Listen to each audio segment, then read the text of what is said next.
मंगलमय दिन आजु हे पावन अछि आयल।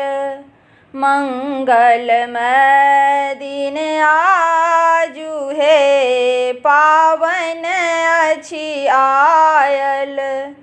जागल भाग सोहाग है शुभ घड़ी अछि आयल। जागल भाग सोहाग है शुभ घड़ी अछि आयल।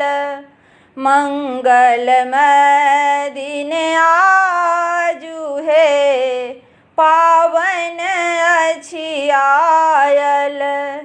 सासु सोहागिन भार पठाओल गौरी बिषहरी बनि कऽ आयल। सासु सोहागिन भार पठाओल गौरी बिषहरी बनि कऽ आयल। पूजब गौरी माय हे लाल सिंदूर साजल। पूजब गौरी माय हे लाल सिंदूर साजल। मंगलमय दिन आजु हे पावन अछि आयल। जागल भाग सोहाग है शुभ घड़ी अछि आयल। मंगलमय दिन आजु हे पावन अछि आयल। जाहि जूही सँ डाली साजल फूल गुलाब अड़हुल सँ साजल।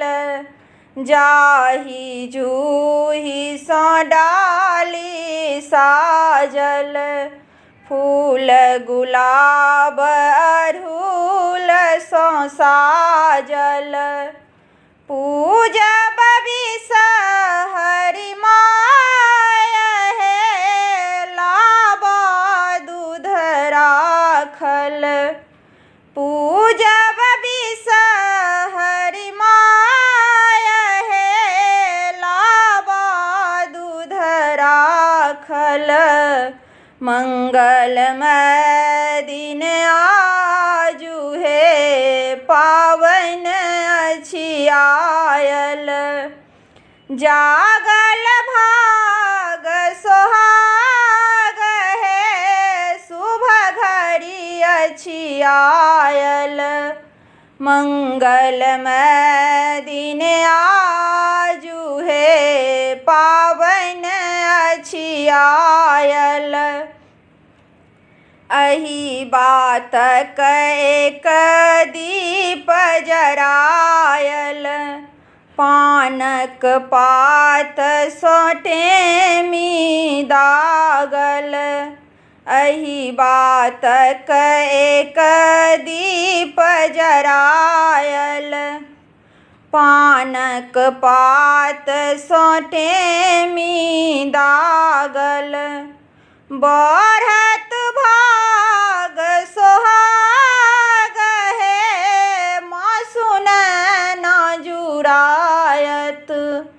बढ़त भाग सोहाग है मासुन न जुड़ायत। मंगलमय दिन आजु हे पावन अछि आयल। मंगलमय दिन आजु हे पावन अछि आयल।